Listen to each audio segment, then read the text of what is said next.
Hello and welcome back to our podcast. So it's been quite some time. I haven't posted anything because MCO we're starting to get used to life around. So yeah, we are back with our podcast, first podcast after MCO has been lifted. So today we invite Oon Ee. So it's actually one of the coolest names actually. So he's a lecturer at Utah, and we're just gonna be talking about online classes and also college right now. Is it worth it anymore actually? So before we start, Oon Ee, can you just tell us a bit about yourself? Hi, my name's Oon Ee. I have a PhD, but I don't tend to introduce myself as Dr. Ng lah. You know, when you say doctor, it's normally someone who's a bit more useful in an emergency situation. So I've been teaching at Utah since I got my PhD. I think it's 8 years. 8 years now, yeah. And my degree and my research qualifications is in engineering. So I teach engineering subjects. I teach artificial intelligence, which is probably the most interesting thing for people who just see from outside. And yeah, I'm quite involved in academia. That's all I've ever done professionally. Alright. Okay, so we're just gonna have a just rough look at what we're gonna talk about today. So Sure. we're gonna talk about the good parts of basically how everything has been moved online. Less traveling. We don't need to go so far to classes. We can just stay at home in our comforts, and also a lot of the main issues that people have regarding this online classes and especially the fees. All right, so let's talk Yeah, about of course. let's talk about the good parts first. So first Sure. of all, I hear a lot of people say it's comfortable to have online classes at home. Like I can just sit here, like my bed's right over there. I can just wake up in the morning. Let's say my class at 8. I can wake up at 7:50 and still be on time for class. But is it the same way for lecturers actually?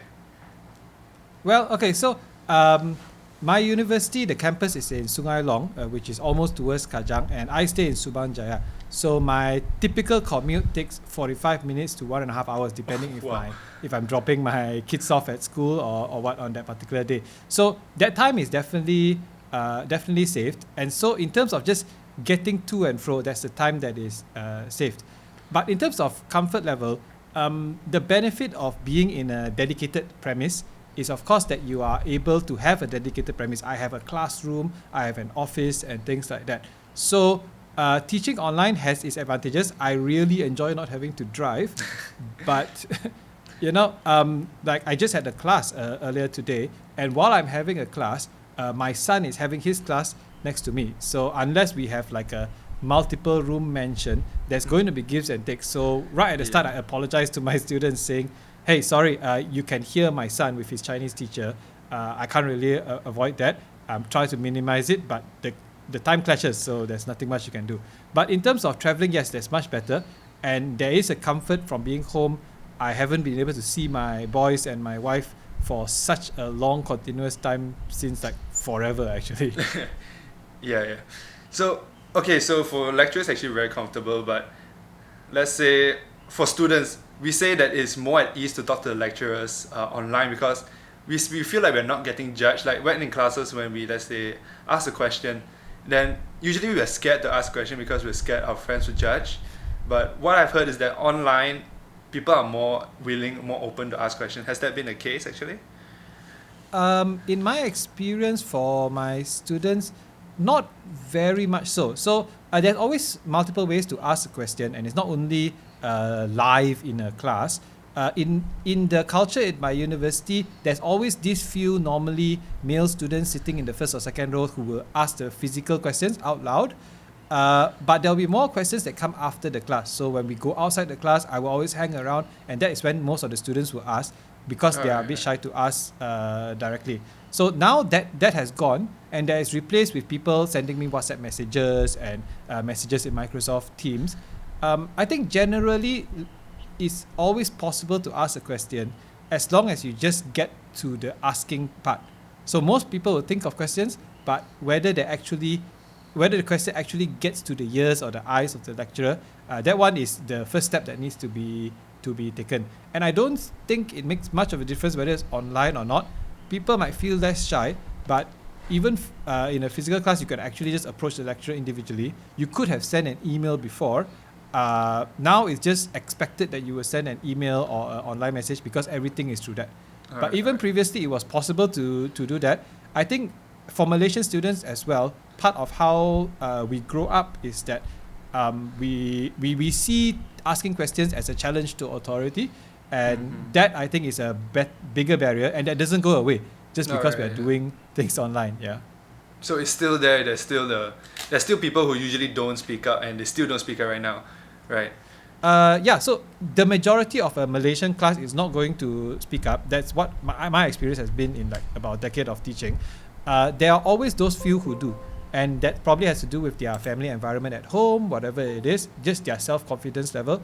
The majority do not, and I think it hasn't changed very much. What has changed is where the students would chat with each other in class previously. Now that chat tends to move online. So my practice in my class is I am teaching, which means I use a audio feed and everybody is muted. But there is a chat feed within Microsoft Teams, and the students will be chatting with each other over there. I don't really look at that because there's quite a lot of things happening. They'll post memes or whatever during the class. I'm fine with that. So I think there is a bit more freedom there. And because there is a bit of relaxation there, so other students tend to join in as well. All right. Yeah, but in terms of directly to the lecture, I think it's about the same. Okay. So, all right, that's enough of, let's say, the easy things that we have during online learning. So now the hard part that we come is to the main issues, which actually comes to the fees. So there's this big issue that should universities decrease their fees during this period when we study at home, right?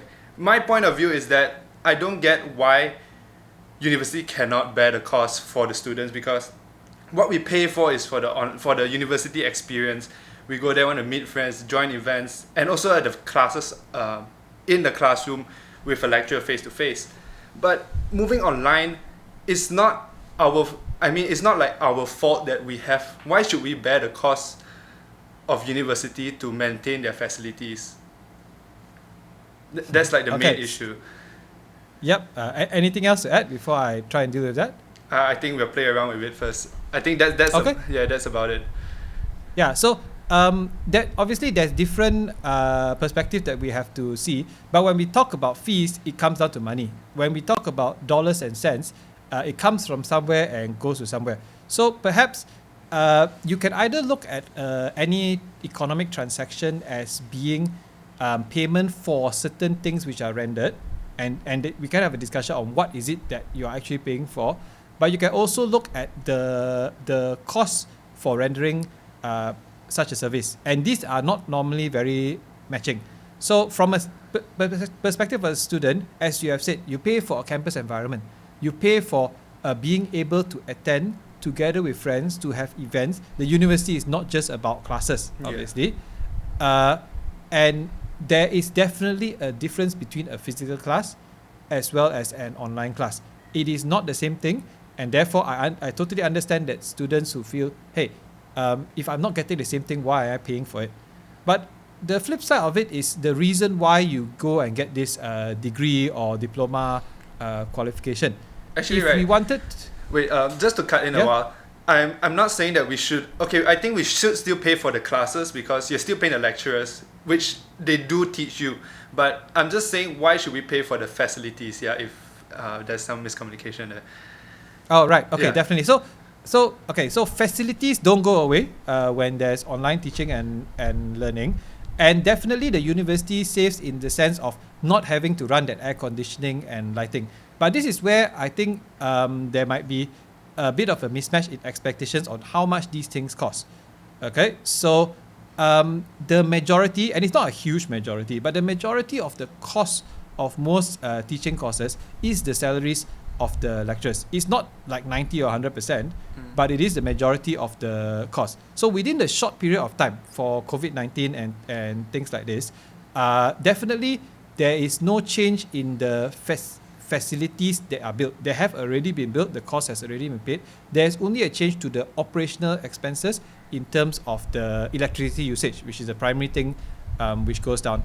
The flip side of this is that the university also now suddenly has to invest in different types of infrastructure. Most of the universities would not have had proper e-learning infrastructure which would allow for full conduct. So up to now, most private universities or public universities, they have e-learning infrastructure, but it's limited because the expectation is always that the primary thing is physical. Now suddenly everybody has had to buy and pay money for new infrastructure to be able to cater to students. And this is the responsibility of the university. It is something that the university has to do. So in terms of the cost, I don't know how much the costs have changed for the university, but I know that in my university's case, because we are relatively an affordable university, we are definitely not looking at reducing the fees, even though there's been a request from the students, because any significant reduction would result in a loss of income, which would be more than the expenditure that the university makes, right? So that is from just a pure cost analysis. Of course, if a university is set up to only be online, then they can be much more cost efficient. Okay, but then it goes back to the other question: what is it that we are paying for if we go to university? And the experience and all is very good. Definitely, there's the primary motivation. But when it comes to utility, the main utility you get from a university is you get that qualification, that piece of paper, that certificate, because that's the one that unlocks doors in terms of employment. And that's why most of you go to university. I could talk a long time about history of university. This is not why a university exists. But the practical thing is the reason your parents pay through the nose to come to university is so that you can get that job. Okay? Yeah. And in that sense, that will still be delivered to you, even though there is a difference in expectation. So I'll share a bit of a personal story. When I signed up for college, my mother brought me to see the admissions officer, and I already decided, I done my research, I want this course. And so my mother would be talking and asking questions because I was the one doing the research. So she had some questions about the university. How's the lecturers and stuff. I only had one question though when I went there. How good is the basketball court? You know? And my mom was not happy with me for asking this. This was, of course, quite a while back. But I think, yes, we go to, we look at facilities, we look at the experiences that we get, and these are important. But the practical utility you get from the university is that piece of paper. So that's why most universities, by hook or by crook, they're trying to make sure their students are able to graduate, are able to get that piece of paper. Because yes, we can talk about, yes, the learning experience, you are going to be better at this, you are going to be more capable, but unless you get the paper, all of that is cream, not the main cake. Alright, so the main reason why universities don't, even for our facilities, they don't bear the cost is because they are actually a for-profit organization, right? So definitely most private universities, which most of the people listening to you will be, they are for-profit. If they do not make a profit, and let's be honest, even though they are for-profit, I know that most private universities are running break-even, as in some of them are losing money. There are very few that actually make huge amounts of money. That's why most of them are linked to property companies and things, those with enough financials to stand by. I was listening to a radio interview about a year ago from KDU. Okay, so this guy from KDU, and what he was saying is basically, if you can't get 5,000 students, you are not going to make money. There is a volume which is required. So education is profitable, but like most things, you need a particular volume. And a lot of private universities can't really hit that, especially in the last few years when there has been a decrease in birth rate about 20 years ago for Malaysia. So we have seen numbers drop. In my particular case, my university is not for profit, which internally we joke, it's different from non-profit. We do make a profit, but the profit doesn't go anywhere. It's savings for the university because eventually you build a campus and things. Right. So we have slightly different priorities, but yes, profit must still be made because money must come from somewhere. Okay, so that explains why universities still ask us to pay for the facilities we don't use. Yes, because most of the universities, most of the universities, they don't break down the cost in such a way that this is, like, I think my previous private university that I studied at, they charge like 100 ringgit for the semester in terms of what they call lab fees. Mm-hmm. Now, that is not the fees for the lab, right? And most universities, I think they would happily waive that. When my fees that I was paying was, at the time, I think I was paying 13,000 for the semester or something. So what is that 100 ringgit actually? So that 13,000 actually pays for the facilities as well. But most universities do not give that breakdown because up till now, it has just been part of the studies. Right? Now, perhaps this would motivate more more costing in terms of how much do these things cost.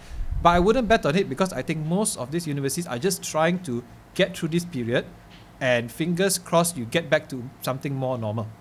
I'm not sure how many want things to continue. I don't think any want things to continue the way that they are because they are stuck as well.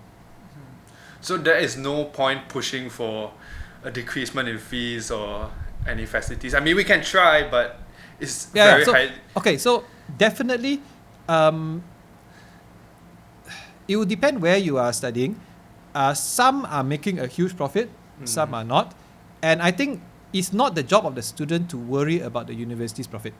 The students can push for it, but what is the leverage that the student has? I mean, when you're talking about business negotiation, the leverage you have are you willing to say, if I don't get this, I'm going to stop my studies? And if you're not willing to do that, then you might understand that yes, you can make noise, and most universities will listen to you because they want happy students. But that is the decision which will force universities to listen, where students just say, I will stop my studies. Of course, there's the whole idea of sunk cost, and most of you do want your degrees in the end. So understand that the power of the student in this case is a power of being able to speak, not necessarily a power of being able to force. And it's up to the university of how they want to listen. So in the end, it's a negotiation, but you all are not necessarily negotiating as equal partners. Okay. All right, yeah.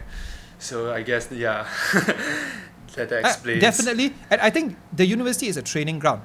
The same thing will happen when you are working in future, that there will be certain things which are unfair on employees compared to employers, and how you work together, because no single student is going to be able to do anything. How you work together, how you organize, these are important skills to learn. It's not just about doing your job, it's also about how you build such a community.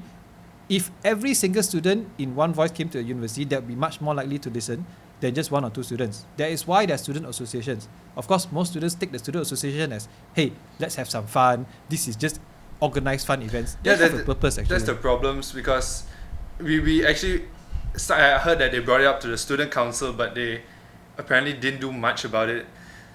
So yeah, so it just student fell council, through. most universities have student councils. How are they selected is by a vote.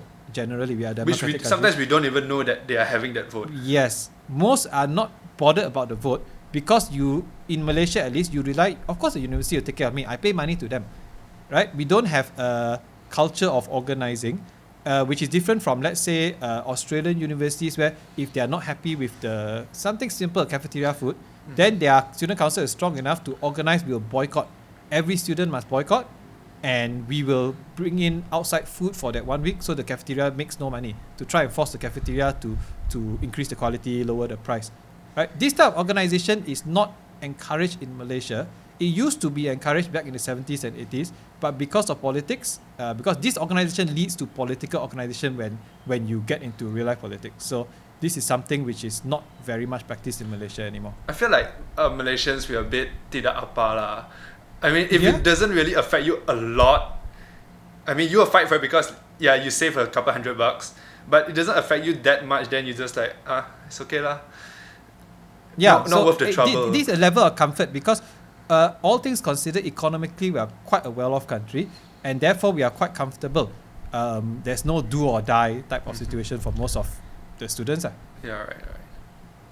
Okay, thank you so much. That wraps up, I think, the fees part. We've gone quite in depth on that. Now moving on. Okay, we didn't talk about the fees, but quality of education is definitely different, face-to-face and online classes. So let's say online classes. Actually, I have 2 different classes which have 2 different. I feel differently about these 2 different classes. So one I really like going, and there's one I'm just struggling to stay. So how I mean, lecturers who, let's say some of them, they're not prepared to give this kind of online class, because not all lecturers are going to be used to giving online classes, and the quality is going to be different. So what can universities do about it, or what can lecturers or students do about this? Okay, so you have asked a few things there. First, I think everyone would acknowledge that there is a difference between different lecturers, and this is nothing to do with whether it's online or offline. Even when it's offline, there are certain classes where the lecturers are engaging, and there are certain classes where the lecturers are reading from the slides and not engaging. And it's not even directly correlated with the quality of the lecturer. They might be very, very good at what they do. They're just not as good at imparting it to the students. So that difference in quality is always going to be there. The difference now is that when, and you must understand that all this online learning is brought about by COVID-19. It's not something that's been prepared for, and therefore all the teaching staff are being thrown into it without much preparation. No university has had time to do in-depth training for their staff. Okay, they might have like certain courses which are also conducted online. These are the best practices of how to do online. Certain universities may provide equipment, most do not. Some of them now have opened up that you can go back to your office to do things, because not every lecturer has a computer with a webcam, a very basic requirement. Not every lecturer has reliable internet. So the same problem that the students have, the lecturers, some of them have. Okay, so I'm fortunate that I'm of a slightly younger generation and I'm comfortable with a lot of the technology involved. But as you all know, your lecturers come from various generations, and those that are perhaps the age of your parents, they would have a lot of technological issues as well. So that comes to, of course, you're not directly paying the lecturers, it's the university's job. And so the universities tend to have initiatives to try and help the staff to prepare, but there is a limit to how much they can do, and that's mainly to do with time. If COVID-19 continues for fingers crossed this wouldn't happen, but let's say 2 years, I think you will see the overall quality improve, because universities are interested in their students being happy, generally speaking, not ready to riot. And to do that, they will put the initiatives in place, but these take time. Universities have had the capability to do online classes for years already. Now they are forced to, and they are not ready, because generally academia is not an area where we see, oh, let's change the way we do things. It's very much a very conservative area where, okay, it is the way that it worked. When I was studying, we were still using like OHPs, right? And everybody else was going to projectors. We still used OHPs for my teaching, because some of the older lecturers, this is what they are familiar with. This is what they do. So if you have a good lecturer, even if they are not technologically familiar, they will improve. But it will take time, and you will see that there's a limit to how much they can do, because this is not what they're capable of. Okay, but I feel like Malaysia's our internet coverage is very spotty in different areas. Like for example, my area, I'm still living in the city, but like my house has very, very spotty reception. But at least I do have reception. But let's say some students, they come from outstation, and when they go, like the one from Sabah, right? Yeah. Climb into a tree. And so when they go back to their hometown, and how does university cater to these students? Like how do they have classes also? Okay, so this is a question of access, right? And you are right that actually even those who are in the urban areas do not necessarily have good connectivity. Yes, that's true. The thing is, I'm from engineering. From a technical perspective, good connectivity is wired. I mean, there's physical reasons for that, but good connectivity is wired. And Malaysia has actually done relatively well in that sense. Okay, Unify has just pushed out. Everybody wants it to be faster, but I think back in 2010 or 2012, Unify was the fastest number of deployments, not per capita, just in the world, fastest number of deployments, because we had this big push to get everyone online. Even now, our broadband connectivity is I think second highest in ASEAN, behind you know who lah, that annoying country down south, right? So there are certain things we as a country do well in connectivity, but there are definitely those who are left behind. And frankly, there's a limit to how much the university can cater to this. It's not so much of an issue in the wealthier universities, because they tend to have wealthier students. It is the public universities who really have problems with this. So what can the universities do? This is actually beyond what the university can settle. If there's no internet, there's really nothing much they can do, except opening their hostels. So a lot of public universities have hostels where there are such facilities, and allowing the students back. But that becomes a health ministry directive. Can we have all these students staying in the hotel? Which is why when the MCO was being relaxed, there were instructions that certain students can stay if they are not able to have connectivity at home. Okay. So the government also has a role here to play, much more so than the university. Now, from a university perspective, so as a private university, my students generally have internet, but some of them don't have good enough internet to attend my class. Okay, so in that case, from my university's perspective, there's instructions for the lecturers. You have 2 classes running, basically. You have to pre-record every single thing, and you also have to do a live class. So effectively, I wouldn't say double work because it's the same thing repeated, but double time definitely. I record my lectures, and then I go to class and I teach my lecture. The reason it's recorded is because some are not able, they don't have the connection to stay connected to a full lecture. The reason we have a full lecture is because of what you mentioned earlier. You need the experience, you need the back and forth communication that cannot happen with recorded. Right? So that is how my university is dealing with it. I think it's similar for most private universities. Again, they want the students to be happy, but there's a limit to how much they can do. Alright. Okay. Sorry. So, quality. Now about assessments. So, now universities are starting to grade the students. Like, I joined my course because it was 60% assessment, 40% final exam. But now it's 100%. It's 100% assessment. I mean, it's fine for me. I like it. But there's a lot of students been complaining. I do better in finals exam. I do better memorizing, or let's say. And now this assessment has pulled down my grades. This is why I joined certain course, because of the percentage. How do you what's your perspective on this?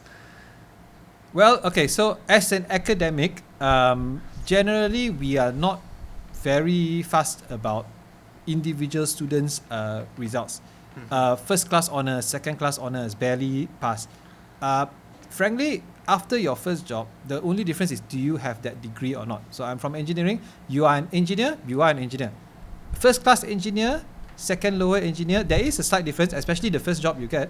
But after that, experience matters more.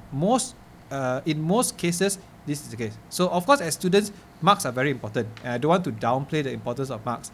But in the longer term scheme of things, having marks of 1 grade higher, 1 grade lower doesn't make a huge difference. Okay, I'd be more concerned about whether you're able to learn what is necessary to learn than whether the assessments are totally fair to a certain type of student or another type of student. So for those who prefer exams, I think most of the private universities, even though they're talking about assessments, not all the assessments are the same as your normal assignment things, right? There will still be certain online quizzes, things which is more exam type, because there's certain types of knowledge which is suitable to be assessed using these exam types, using a quiz, using a question. Certain types of knowledge are better to be assessed using an assignment. You want to do some research or something. But knowledge on how to do calculations of something in engineering, how to write out your accounts and stuff, that is the same whether it's a exam or whether it's a assessment, right? So those are still tested. So it depends similarly on which course you're taking only lah. Yes, and I think you will find an improvement because in March, when everybody suddenly had to change, I know in my university, we were rushing. We already had all our final exams ready.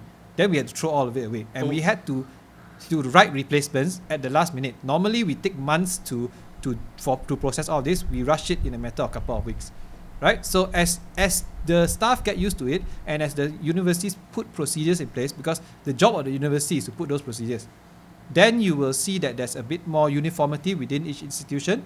And you will see as well that it becomes more similar to what we had prior to the MCO starting. Okay. So now it's more of just that everyone is just reacting to what's happening right now. And exactly. Okay. So there is an argument to be made that generally we were not sufficiently prepared for something of this nature, and that, yes, you need to be prepared for eventualities. But I think the fact of it is everybody assumes things will go the same way and will continue. It hasn't in this 2020 year, and so people are rushing to make up for it, basically. All right. Okay. Just I mean, it's been quite serious for the past half an hour. So yeah. How do you know whether your students are paying attention in classes? That's very interesting. Yeah. So so online teaching is slightly new to me as well, even though I'm very interested in technology. It's just not something that we do. I mean, we teach in class. So I know the student will click, enter, probably type "Good morning, sir," and then he will go and have his breakfast, have his coffee, start taking out his Nintendo Switch and playing. This does happen, and we know it happens. As lecturers, so to be very frank about it, it does not affect me. The education I am providing, if you want to drink from the water or not, that is up to you. But of course, we still care that the students perform. So my brother, who's also a lecturer, what he does is he makes sure all students turn on their camera, and you can't force this, of course. So if your camera is not on, he will ask you questions, right? If your camera is on, then he'll assume, yeah, you're listening. If his camera is not on, then, okay, Elton, your camera's not on, can you answer this question? So these are just soft techniques to try and get people to pay attention. I don't do that in my university due to class size and the relative age of the students as well. But what we are doing on online classes is we have more activities. So I know Kahoot gets a bad rap. I also don't see the point of having that annoying music playing. But I do have activities where the students will have to participate and to give their suggestions, vote for something. And if you have that fairly regularly, interactive. yes, and this is not about education already, this is about presentation. Because being an educator in an online world is basically, you need similar skills to those who are doing Twitch streams and things like that. We are even using some of the same software, right? So some of those skills we have had to pick up. I've been fortunate that there's various online seminars and things which I've gone to learn how these techniques, and we if we make things fun, it's good for us, it's good for our students as well. Having said that, some students are just not going to be there. They have something better to do, or they have to take care of a sibling, and I think that is understandable. Education is not about us forcing the student to learn at the pace that we prepare. We will provide the education, we will assess. If the student is not paying attention in the class, but he's going through the recordings, or he's doing his own readings, and he does well enough to pass, then I am happy, because my objective is that the student learns, not that the student listens to me. That's ego, not about education anymore. Okay. Wow, that's really good. Because okay, what if, I mean, some lecturers, they don't turn on the videos also, and it's just so some lecturers, they just show the slides and talk, right? Yeah. Yeah, so I did that in the last semester, and it's the normal way to do things. I think you will see a lot of lecturers doing that, but in my opinion, it is not ideal. And again, this shows how much the initiative of a lecturer matters. The university cannot force the lecturers to turn on webcams. They can recommend, but the only way to force is they must buy webcams for every single one. And if you've seen webcam prices in the past year, they have doubled because of the huge demand, and there's just not enough production. Right? Not every lecturer has a laptop which has a built-in webcam. And frankly, I have a laptop with a built-in webcam. I can't use it. It's just horrible. The quality. So I have to set up a different camera. Not every lecturer can do that. So yes, it will be good for education, but it depends on the resourcefulness of the educator. And ideally, the university will support it, will provide the facilities. But frankly, right now, the universities are rushing to provide the basics. All these quality of life things, you probably have to wait a while. And most universities are trying to work towards getting the students back. My university, our aim is January. We want everyone back in January. We want back to normal. If things get bad again, then there will have to be a rethink. But that is what we are working towards. Okay, so the second last question before we wrap things up. Yep. So my lecturer actually said this joke, like now he feels like his earphone is fused to his ears. And I feel like having classes online and like listening to audio like this, it creates fatigue. Like I cannot go 4 hours or like 3 hours classes, because university classes are generally this time, this length. So does that the fatigue really factors into teachers, let's say, curriculum, or should like now with online classes we have shorter classes instead? Okay, so not even about online classes. I think because in academia we do a lot of research, but we don't necessarily act on that research the way we should. I think it's quite clear psychologically that humans cannot pay attention more than 20 minutes at a time. It is not possible. The reason why your classes physically in the campus are 1 hour or 2 hour blocks is simply because there is the rooms, and we need to allocate the rooms. It is not about whether you are able to pay attention for 2 hours. You cannot. You can only pay attention up to 20 minutes before you need a break and come back. Okay. Fortunately, most of the lecturers at the speed they go, you can afford to drop out for 10 minutes and you won't miss very much. You have to do revision anyway by yourself. Okay, so but I would say for students not to have the idea that you have to be paying attention for a full 2 hours. It's okay to look away as long as you come back. Now that doesn't mean take out your handphone and start playing, I don't know, Pokemon Go for an hour while your lecture is going, right? I mean that's ridiculous. But having a bit of a distraction and coming back when you have not missed too much, most subjects that I know of, that will be fine. You won't lose out, it won't cause you to fail.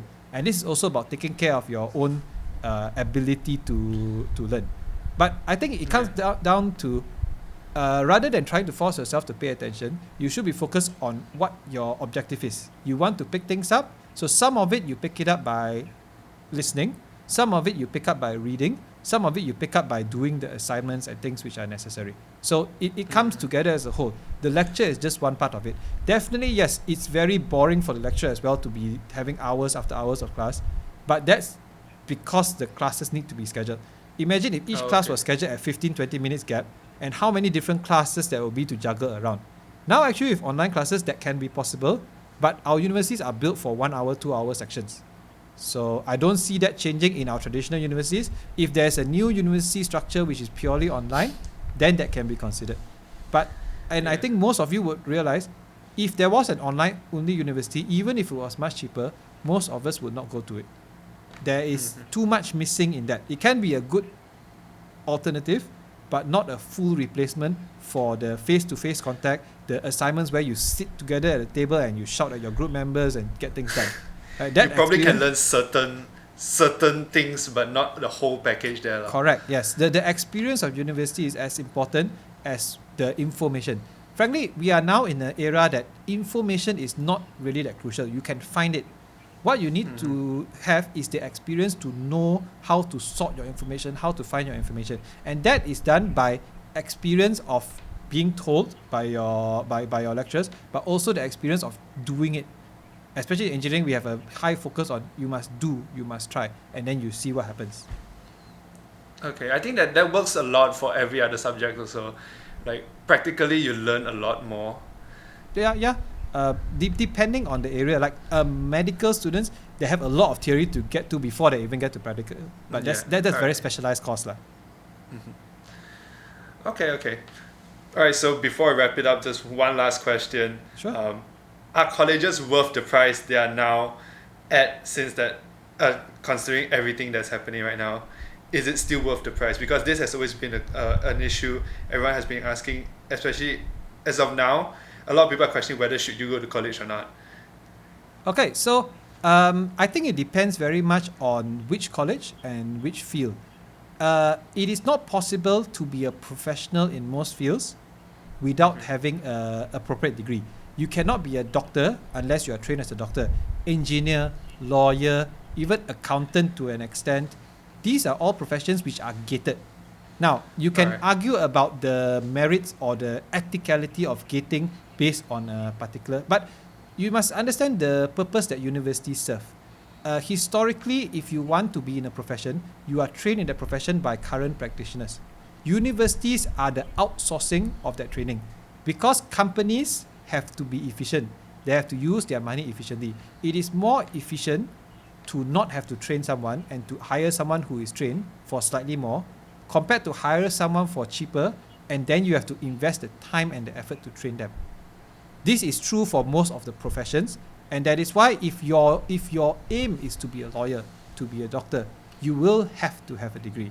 Now, that doesn't cover every case. The majority of students going to uni are not necessarily in a professional course, nor are they in a course which requires a degree. Even those in professional courses, like I'm in engineering, my classmates selling insurance, doing finance, things like that, right? And IT especially, a lot of us go into that. The thing is, you don't know. And so your degree is both a key to a particular profession as well as some time taken to figure things out. Would you be better off working first? Perhaps. At least if you count purely financially, perhaps. But there are a lot of professions where you can go to a certain level and then without the paper qualifications, you find yourself, basically this is your glass ceiling. You're not going to go past. So I would say that the special case of where you are going to be an entrepreneur, a businessman running your own business, then perhaps it makes sense not to go to college. Of course, that assumes that you know what to do, that you do not need the training and the experience that college education in, let's say, business or finance will give you. There are benefits to this course, and if the courses were free, definitely you should go for them, because learning is always important. Improving yourself, that's what learning is. Now, that comes to the second question. Is it worth it? And whether education is worth it or not is always a cost-benefit analysis. If you are going to a public university paying $2,000 a year, financially is always worth it. That's a very minimal cost. If you're going to a private university, and that's why they spend so much on marketing, they have to convince you it's worth it. And that's why I would say, I will not comment on any particular private university, but it's their job to convince you, right? And that's why they come out with all these advertisements, these brochures, very nice things. So if you are not convinced, definitely you should decide how to spend your money.